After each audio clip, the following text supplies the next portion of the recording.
Cette émission vous est présentée par Sport Québec. Ensemble, unissons nos forces pour un Québec actif et en santé. Par Sportcom, la passion de valoriser le talent et de faire briller les acteurs du sport d'ici. Et par la Fédération de l'haltérophilie du Québec. Flexibilité, puissance, vitesse et force.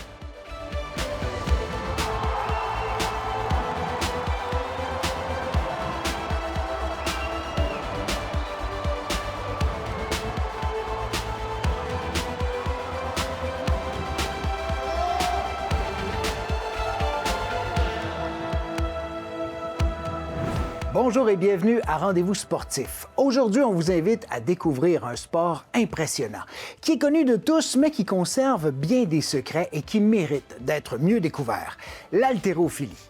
Trop souvent, on en parle sans vraiment le connaître. C'est justement l'occasion parfaite pour aller au-delà des idées toutes faites. Dans cette émission, on va mieux comprendre le rôle de la Fédération, déboulonner quelques mythes et vous montrer la vraie réalité de cette discipline exigeante. On s'intéressera aussi au développement des plus jeunes, à la façon dont on encadre les athlètes et à ce qui rend ce sport si passionnant pour les jeunes et moins jeunes. Nous avons utilisé les Jeux du Québec comme prétexte pour aller à la rencontre d'athlètes qui brillent dans la pratique de leur passion. Préparez-vous à découvrir un sport de précision, de puissance et de maîtrise.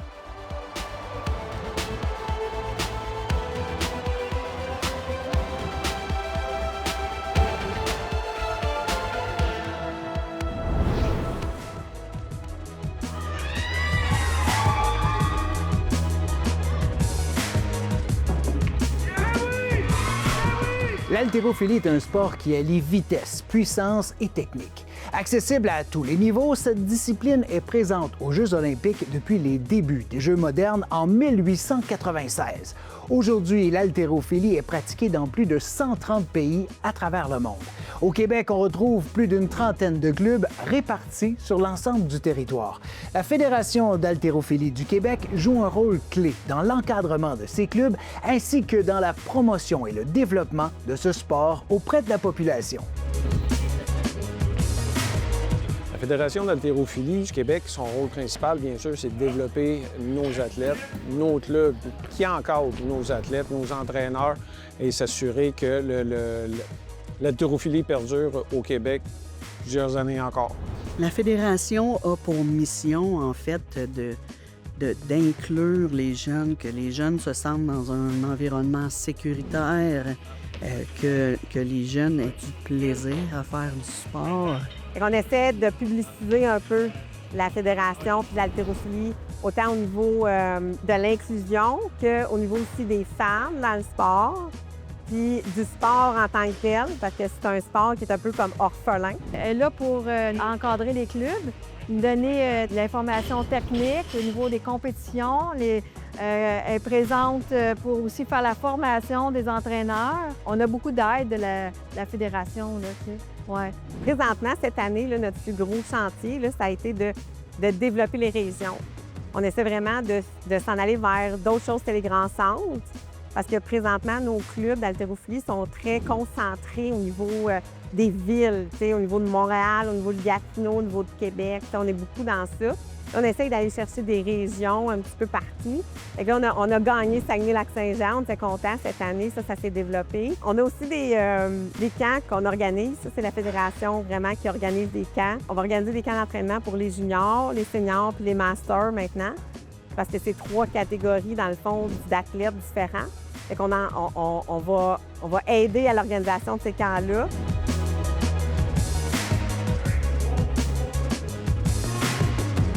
Les plus grands défis pour la Fédération d'haltérophilie du Québec, bien entendu, c'est toujours le financement. Hein? Bien entendu, on relève du ministère. Il faut s'assurer que nos projets sont bien ficelés. À partir de là, c'est avec cet argent-là que nous autres, on peut aider les athlètes à performer sur toutes les plateformes nationales, internationales et ainsi de suite, à développer le futur pour l'haltérophilie aussi. De temps en temps, on a des retours aussi au niveau financier. Je pars du CA vers certains clubs pour justement, tout ce qui est contribution au niveau des compétitions. Nos clubs qui sont hautes vont bénéficier de certaines bourses. Fait que ça, on a aussi tout le côté technique, tu sais, quand que, justement il y a une tenue d'événement, bien, tout le côté technique vient de la Fédération d'haltérophilie du Québec.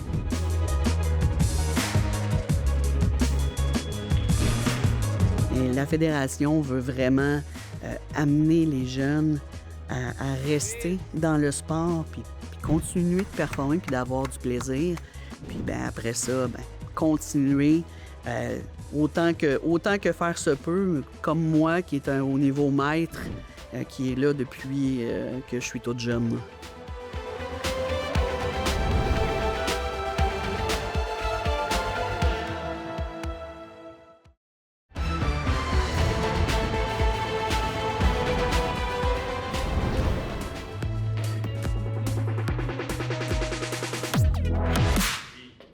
Par le passé, l'haltérophilie a parfois souffert d'une mauvaise réputation.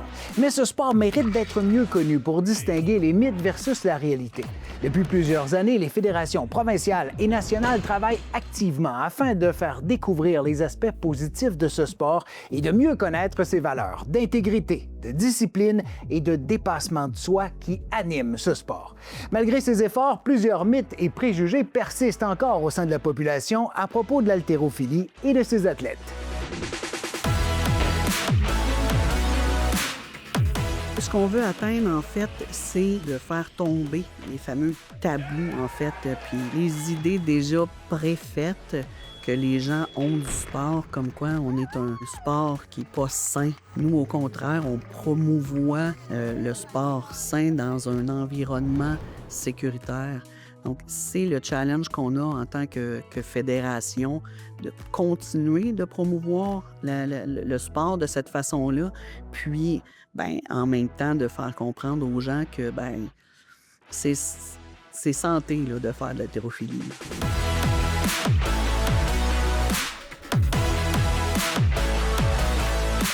Oui, bien, comme les blessures, par exemple. Ah, si tu fais de l'haltérophilie, tu vas avoir mal aux genoux. C'est un mythe. Bien, en fait, tous les sports, il y a la possibilité de se blesser. Par contre, l'haltérophilie, quand on est bien encadré par un coach qui sait qu'est-ce qu'il fait, les risques de se blesser là, sont très minimes parce qu'il faut faire une progression lente, il faut apprendre comment faire les mouvements comme il faut. Puis un coach ne va pas laisser un athlète faire quelque chose qu'il n'est pas capable de faire. L'haltérophilie, c'est encore un mythe. C'est pas un sport où on peut se blesser facilement. Ça dépend comment tu pratiques. C'est la technique. Si tu es sécuritaire, tu fais ce que tu as à faire, tu écoutes ton coach pour bien lever. C'est comme n'importe quel autre sport. Si tu ne le pratiques pas correctement, c'est là que les risques de blessure arrivent. Si tu fais de l'haltérophilie, tu vas arrêter de grandir. Ça, c'est un gros mythe qu'on entend de tous bords, de tous côtés, que l'haltérophilie peut freiner la croissance. Encore là, c'est un mythe. C'est des mythes. C'est pas vrai. Ça va pas arrêter la croissance. Au contraire, ça va aider le corps à être encore beaucoup plus solide pour grandir. Donc ça, c'est un gros mythe là, qu'on essaie de briser depuis toujours. Mythe ou réalité? Non, l'haltérophilie n'est pas dangereuse pour les jeunes. Ça reste un mythe. C'est pas plus dangereux que n'importe quel autre sport.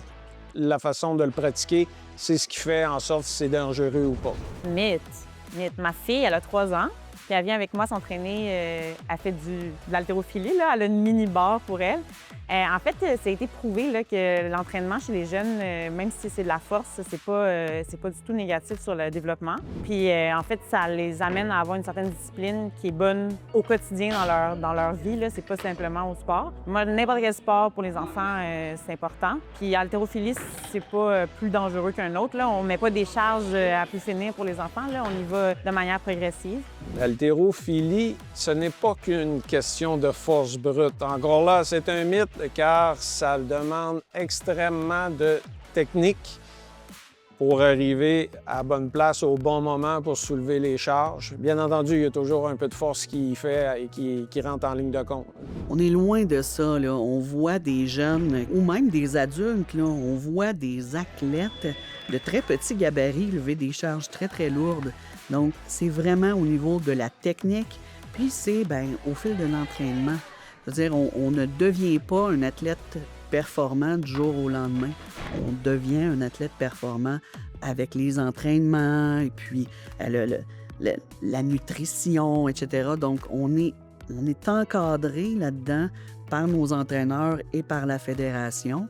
Puis à ce moment-là, bien, on a des athlètes, comme je disais, là, de petits gabarits qui lèvent des charges surprenantes, là.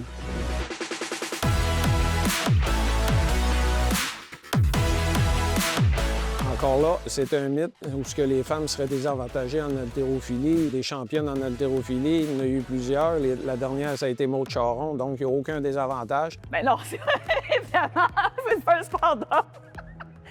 En fait, je pense que, je connais pas les statistiques, mais j'ai l'impression qu'il y a plus de femmes maintenant qui pratiquent ce sport-là. C'est vraiment une grosse popularité chez les femmes.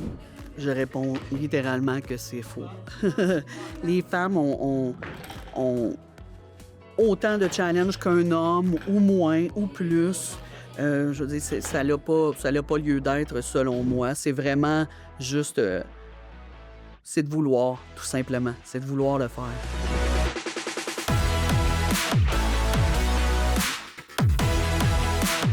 Ça aussi, c'est encore un mythe. On peut faire l'haltérophilie à tout âge, tout dépendamment de la technique, la force qu'on y met, la préparation. C'est sûr qu'on ne commence pas demain matin à vouloir soulever des grosses charges. C'est comme n'importe quel autre sport.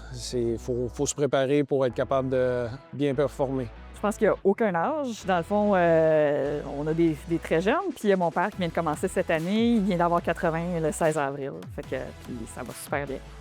Il n'y a pas de fin. On a même un athlète de 93 ans encore, là, monsieur Perron, qui lève encore par moment. Il y a des mauvaises années, mais il y a des bonnes années. On a des masters vraiment jusqu'à l'âge de... Ça n'a pas de fin. Tu sais, je dis, l'haltérophilie, la fourchette d'âge au niveau des athlètes là, est excessivement large. Il y a des compétitions au niveau maître. On voit des gens... Je vois des gens, lorsque moi, je vais en compétition, des gens qui ont 80, 85, 90 ans. C'est surprenant. Est-ce qu'ils ont encore la mobilité? Beaucoup moins. Ils sont beaucoup moins flexibles qu'avant. On devient beaucoup moins flexible avec le temps. Et par contre, c'est beau de les voir aller parce que pour eux, bien, ça les tient en santé. C'est leur sport. Ils ont probablement fait ça toute leur vie ou ils ont commencé sur le tard, mais malgré tout, ils sont encore là et ils ont du plaisir à le faire.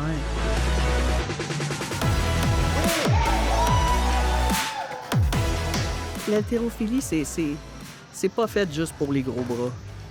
C'est fait pour tout le monde. Le jeune, la femme, l'homme, le grand-papa, la grand-maman, ma tante, mon oncle, c'est pour tout le monde, en fait. Il suffit juste d'essayer, puis après ça, bien, quand on a la piqûre, on y reste, ou si on part, on y revient. Ça, je peux te le garantir.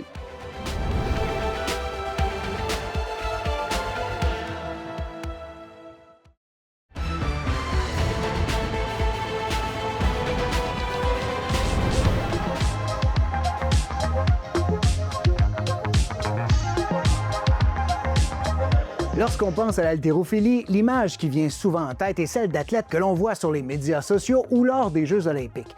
Pourtant, l'haltérophilie est un sport accessible à tous. Elle peut être pratiquée autant par les enfants que par les personnes plus âgées, selon les capacités et les objectifs de chacun, que ce soit dans un cadre compétitif ou simplement pour améliorer sa condition physique. L'haltérophilie offre des bienfaits pour tous les âges et tous les niveaux. L'haltérophilie, il y a beaucoup de bénéfices côté physique. Tu développes ton corps, la flexibilité, tu augmentes en puissance. Lorsque tu fais des bons entraînements, comme on dit tout le temps, les athlètes se vident la tête.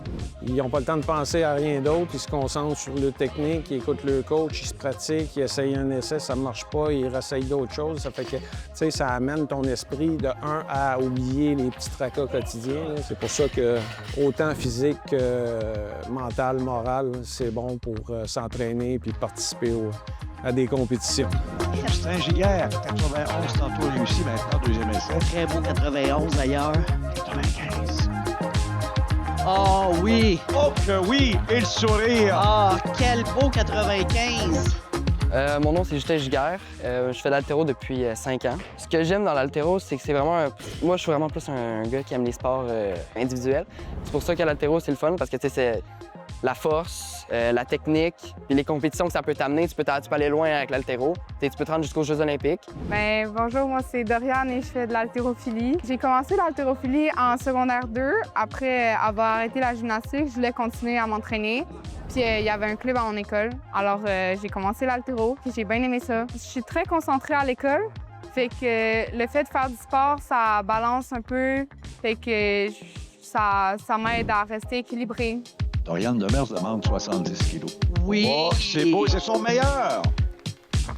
Beaucoup mieux! Meilleur essai de la Beaucoup journée! mieux! Bien, pour moi, l'haltérophilie, en premier lieu, c'est la communauté. Quand on est rendu athlète master, on fait ça pour le plaisir en premier. Comme je le dis souvent en compétition, on sait tous que le lundi matin, on travaille. Là. On va pas en faire une carrière. Mais en même temps, c'est rassembleur. Vraiment, l'idée de la communauté en arrière de ça est excessivement présente.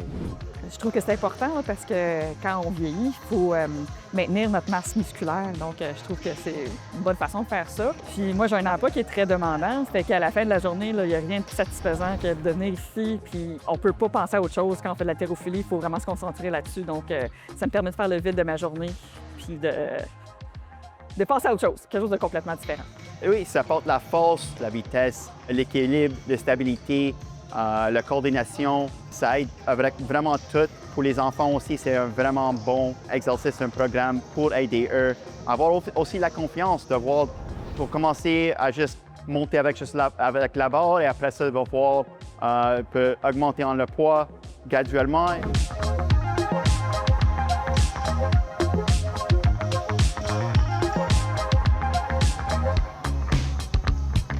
C'est sûr qu'on travaille plusieurs aspects en haltérophilie. On est reconnu pour être des athlètes.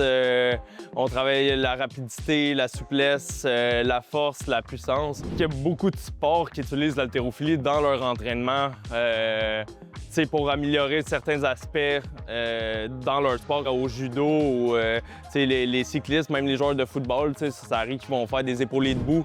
C'est sûr qu'ils ne vont pas travailler un mouvement, le mouvement qui est technique complet, mais certaines parties du mouvement qu'on peut appliquer pour générer de la puissance puis de la force.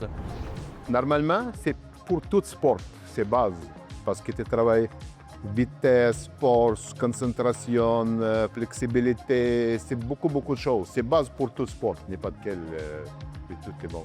Tout âge, étudiant, travail, c'est tout mélangé, c'est bon.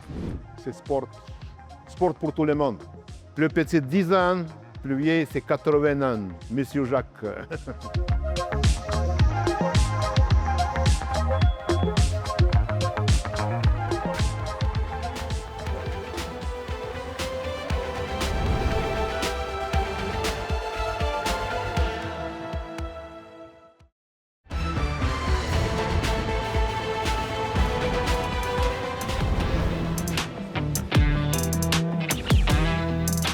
De l'initiation chez les jeunes jusqu'aux Jeux olympiques, l'haltérophilie offre un vaste circuit de compétition, permettant aux athlètes de progresser et de rêver au plus haut sommet. Au Québec, le réseau provincial est bien structuré, avec des compétitions scolaires, des tournois régionaux et des championnats provinciaux. Tous les 2 ans, les meilleurs jeunes athlètes ont également l'occasion de participer à la finale des Jeux du Québec, une étape importante dans leur développement sportif.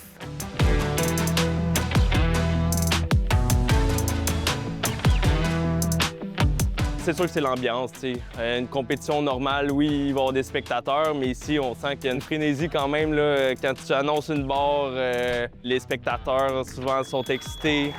Il y a aussi l'aspect, il y a plusieurs délégations, fait que tout le monde peut participer pour sa délégation, fait que ça fait une belle chimie entre les athlètes qu'on voit dans des compétitions normales aussi, c'est le même monde qu'on côtoie. Mais au final, de représenter sa région puis de pouvoir performer aux Jeux du Québec, c'est une très belle expérience. Aujourd'hui, j'ai vécu la performance d'un athlète que je m'entraîne depuis 6 ans avec, Justin Giguère, qui a fini premier. C'est le fun de m'impliquer, d'agir comme mentor avec ces jeunes-là, puis voir qu'eux peuvent s'épanouir aussi dans le sport, puis qu'ils peuvent performer à des hauts niveaux aussi, là. C'est mes 3e Jeux. J'ai fini mes premiers, j'ai eu 3 médailles d'argent. À Sherbrooke, 3 médailles d'or. Maintenant, encore 3 médailles d'or. Avant un essai, pour me préparer mentalement, j'essaie de me concentrer sur ce que j'ai à faire, pas penser aux autres, pas me déconcentrer par des éléments qui peuvent me déconcentrer. Pensez à ma barre, pensez à les mouvements, la technique que je vais utiliser, contracter les abdos, toutes ces affaires comme ça, les muscles, puis tirer, puis des affaires comme ça. Ça a été quand même, j'ai eu des petits moments quand même qui ont un peu de peur parce que, tu sais, il y en a un qui a sauté de 9 kilos pour venir me rattraper. Ça m'a donné quand même une bonne pression. Après, il a voulu venir me rattraper au mouvement pour pouvoir avoir la médaille d'or. J'ai réussi j'ai quand même manqué mon premier essai à l'épaulé, fait que ça m'a donné un peu... Tu sais, il fallait que je sois confiant, fait que j'ai été confiant, fait que là, j'ai mis ce qu'il fallait que je mette pour le faire, fait que j'ai réussi à le faire. Oui, réussi! Il le sait! Deux dans la planche! Et c'est fait! Quelle performance! Wow! Avant de lever, je m'assois, je shake un peu mes jambes pour me regarder réchauffer. Puis je me dis, je suis forte, je suis belle, je suis capable en boucle. Puis ben, ça m'aide à lever. Mes coachs, ils me disaient, ah, Jeux du Québec, on fait pas de record, on sécure des barres et tout. Puis là, moi, je suis comme, moi, je veux faire un record. J'avais déjà levé 86 kilos, puis aujourd'hui, j'ai fait un record en levant 88. Et j'étais vraiment contente parce que ben, c'est le fun de faire des records. Puis en plus, c'était facile. Fait que je pense que j'aurais pu faire plus. C'est vraiment bien d'être en équipe aux Jeux du Québec parce qu'on peut tous se soutenir les uns les autres. Puis on a fait exprès de se mettre dans plusieurs catégories pour avoir plus de chances de médailles. Fait que c'est le fun, ça fait partie de l'expérience de viser les médailles. Là. Fait que c'est pour ça que j'aime ça. On a de très bons athlètes québécois. On a des entraîneurs vraiment incroyables. Ce qui fait que on produit des athlètes vraiment hyper performants au niveau international. Juste à penser à des Maud Charon qui ont gagné des médailles olympiques, à des Alex Bellemare, à des Kristaline Garlem, à des Christine Girard, à des Tanya Wallen. On a de très bons athlètes au niveau du Québec. Un peu partout, dans toutes les régions. Autant en Abitibi que sur la Rive-Sud, nos athlètes performent au niveau international.